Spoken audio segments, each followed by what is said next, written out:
We say good evening, Sim Racing fans, and welcome to round 9 of the 2024 eNASCAR Coca-Cola iRacing Series.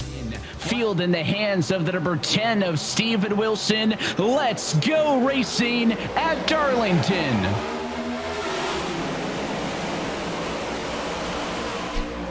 Yeah, certainly need a lot of patience tonight, and you could see right there at Bordeaux, he tried to make the move on the bottom in 3 and 4, but that top just gets such a good run. As you can see, now he's going to go to the top of the 29 car, gets a huge run off of turn number 4 right there, and he'll make the pass. But that's what you've got to do. You've got to set up the pass. You've got to clear him quickly, because if he gets stuck on the bottom down the straightaway and that top is lined up, you'll try to gain 1 spot and you'll lose 4, and then it's basically impossible to get back. An additional spot to the 29. So it's one of those things when you go for these moves, especially at 3 and 4, you have to try and get it done, because if you don't get to the top side of 1 and 2, it's really difficult to come back from that. You may have kind of a train on the outside that goes back by you. Well, at this point now, you've really got to get aggressive with how you attack 3 and 4 on the bottom of somebody. There's quite a bit of grip right below the hash mark, so if you can get your left sides down there and almost do like a pseudo slide job, if you will, on entry, you might be able to gain enough position to make the pass. We see Femi right here dropping back. Bordeaux, now Jordy's around. Spinner for the 90 car. He noses into the inside wall. Still no caution. This race stays green. Lopez gets away with remarkably minor damage for how thin that runoff is on the inside of the back straightaway, but he does not get the benefit of the yellows. So Lopez falls to 40th, but this race stays green, and that big moment breaks up that battle we were looking at. It's just been an anomaly this season where we have a ton of winners early on in the season who otherwise have just not had good seasons up to this point. It's really, really strange. And I think the makeup, whoa, that was almost really bad right there. I think the makeup of the schedule at 3 plate tracks in the first, 6 races. Oh! Whoa, Main's around. He's going to spin it. Maybe a caution, maybe not. Yo, that's going to be a caution. Oh, come on. What are you doing? That's ridiculous. Cody Why would you do gonna that? Take a big chunk after he came back up. We got away with 1, but not that one.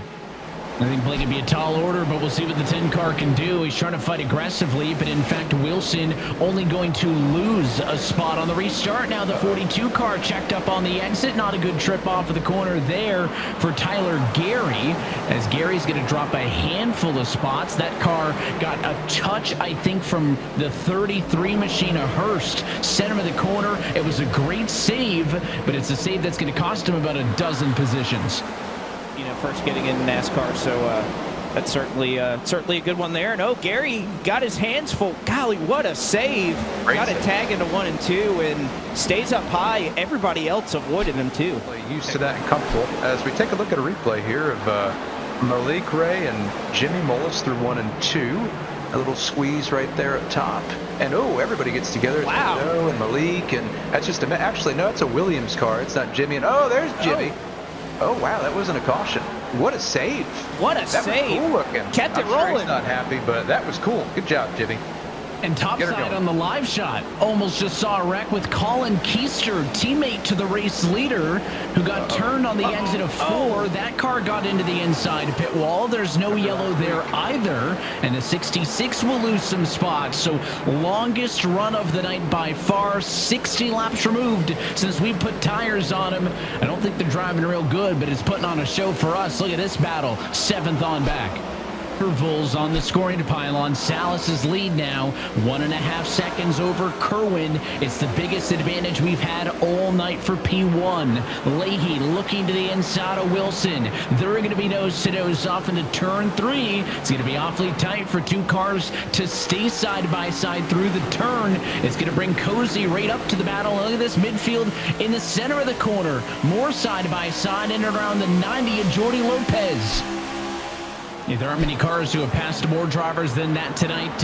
Ryan Doucette, the biggest mover of them all, up 20 after starting in 40th. He is P20 in the midfield right now, but Bolin looking for another spot. Can he go plus 11? They touch. The 97 of Minter got sideways, got the right rear of Bolin. 48 gonna reel it back in.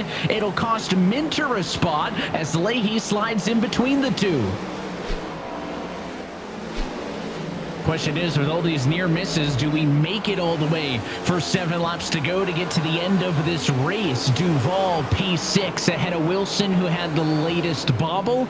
This is all going on. So 9 seconds back and right on cue. Caution flag number 2. It's a pileup on the back straightaway. Several cars involved. It all started, I think, with maybe there's too many cars to wrangle it all in, but I saw Hurst, a couple other ones sideways. It may have centralized around Donovan Strauss in the 51. Yellow tonight, so the pit road characteristics not that important, but it's all about limiting mistakes. Here's what happened. We talked about Donovan, all kinds of sideways. 40 car couldn't escape him, and then they just made a mess on the backstretch. Added about an extra 2-3, maybe a 4th. Nah, sneaking through there was a couple more. That was the big pile up on the back straightaway. Again, second yellow of the night. Second time down pit road under the yellow. 2 tires. Looks like it's the call for a lot of the leaders. They're all on 2 tires till you get back to row 7. 2 laps to go. Green flag in the air. It's a great jump for the 11 car. Is there going to be a battle for second? Here comes Caden Honeycutt trying to get to the inside of the 77. Kerwin can't get there.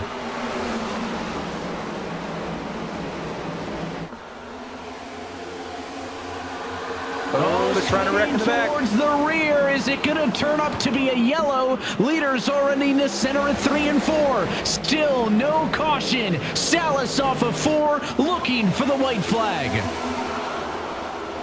4 wide in the midfield. 4 wide, and somehow they made it through. But Salas is looking good right here. About 4 car lengths over Kerwin. He's going to have to do something in 3 and 4, but pretty far back, Blake. I don't know if he's got time. Yeah, he's a couple ways back. He's going to have to send it if he's going to have a chance. Way behind, 6 car lengths. Can anybody get to the 11? Kerwin tries, but it's not going to be enough. And for the first time since April of 2021, Vicente Salas back in eNASCAR victory lane, race winner at Darlington.